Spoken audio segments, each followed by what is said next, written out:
السلام علیکم ویورز، آج میں حاضر ہوں ایک نئے ٹاپک کے ساتھ، اور آج کا ہمارا ٹاپک ہے خدا کی چال۔ شروع کرتے ہیں اپنا ٹاپک۔ حضرت یوسف علیہ السلام کو بادشاہی کا خواب دکھایا۔ باپ کو بھی پتہ چل گیا، ایک موجودہ نبی ہے تو دوسرا مستقبل کا نبی ہے، مگر دونوں کو ہوا نہیں لگنے دی کہ یہ کیسے ہوگا۔ خواب خوشی کا تھا مگر چکا غم کا چلا دیا۔ یوسف 2 کلومیٹر دور کنویں میں پڑا ہے، خوشبو نہیں آنے دی، اگر خوشبو آ گئی تو باپ رہ نہیں سکے گا، جا کر نکلوا لے گا، جبکہ بادشاہی کے لیے سفر اسی کنویں سے لکھا گیا تھا۔ سمجھا دوں گا تو آپ کو بھی اخلاقی طور پر بہت برا لگتا ہے کہ ایک باپ اپنے بیٹے کو بادشاہ بنانے کے لیے اسے کنویں میں ڈال کر درخت کے پیچھے سے جھانک کر دیکھ رہا ہے قافلے والوں نے اٹھایا ہے یا نہیں، لہٰذا سارا انتظام اپنے ہاتھ میں رکھا۔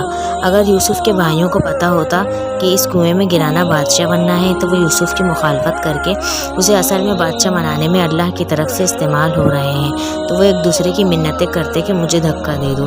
یوسف عزیز کے گھر گئے تو نعمتوں سے بھرے ماحول سے اٹھا کر جیل میں ڈال دیا کہ ان مع العسر یسرا۔ جیل کے ساتھیوں کی تعبیر بتائی تو بچ جانے والے سے کہا، میرے کیس کا ذکر کرنا بادشاہ کے دربار میں۔ مگر مناسب وقت تک یوسف کو جیل میں رکھنے کی اسکیم کے تحت شیطان نے اسے بلا لیا۔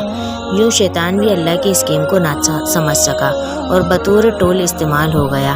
اگر اس وقت یوسف علیہ السلام کا ذکر ہو جاتا تو یوسف علیہ السلام سوالی ہوتے، اور رب کو یہ بات پسند نہیں تھی۔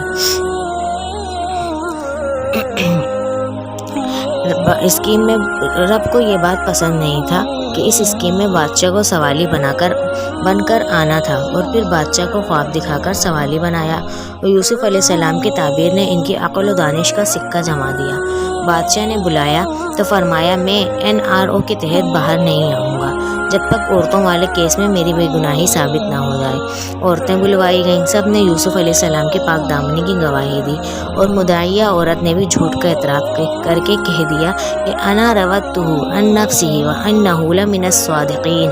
وہی قحط کا خواب جو بادشاہ کو یوسف کے پاس لایا تھا، وہی قحط ہکا کر یوسف کے بھائیوں کو بھی ان کے دربار میں لے آیا اور دکھا دیا کہ یہ وہ بے بس معصوم بچہ ہے جسے تمہارے حسد نے بادشاہ بنا دیا۔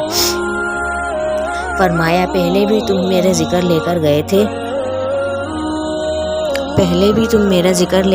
تھے جس نے میرے باپ کی بینائی کھا لی، کیونکہ وہ اسی کرتے کو سونگ کر گریا کیا کرتے تھے۔ فرمایا، اب یہ کرتا لے جاؤ، وہ کھوئی ہوئی بینائی واپس لے آئے گا۔ اب یوسف نہیں، یوسف کا کرتا مصر سے چلا مصر سے چلا ہے۔ کنعان کے صحرا مہک اٹھے ہیں، یعقوب چیخ پڑے ہیں، انی لا اجد ریح یوسف لولا ان تفندون۔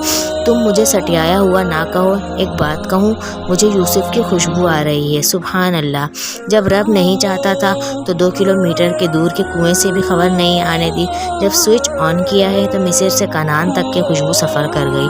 واللہ غالب علی امرہ ولکن اکثر الناس لا یعلمون۔ اللہ جو چاہتا ہے وہ کر کے ہی رہتا ہے، مگر لوگوں کی اکثریت یہ بات نہیں جانتی۔ یاد رکھیں عزیزوں، اگر آپ کے دوستوں کی، رشتہ داروں کی چالیں اور حسد شاید آپ کے بارے میں اللہ کی خیر کی اسکیم، کوئی کامیاب بنانے کی کوئی خدائی چال ہو، انہیں کرنے دیں وہ جو کرتے ہیں۔ اللہ پاک سے خیر مانگیں، اور خدا پاک کسی کے ساتھ بھی بے انصافی نہیں کرتا۔